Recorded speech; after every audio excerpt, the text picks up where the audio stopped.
You ask Tiger to calculate. This deals with finding the midpoint between 2 points. The midpoint between the 2 points is negative 1.5, 22. Let's solve it step by step. Plot the 2 points and calculate the midpoint using the formula.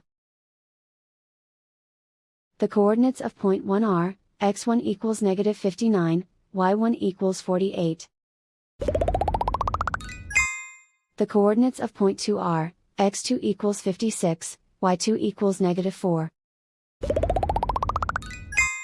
PM represents the midpoint of the 2 points.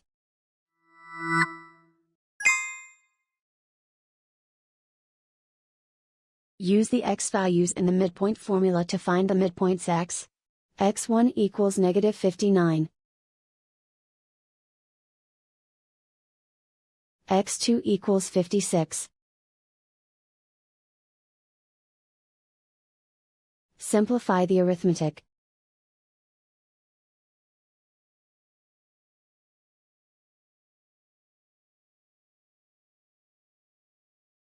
Use the y values in the midpoint formula to find the midpoints y. y1 equals 48. y2 equals negative 4.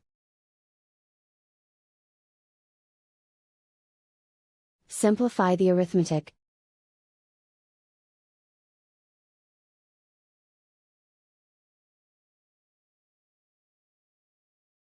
And so, the midpoint is, negative 1.5, 22.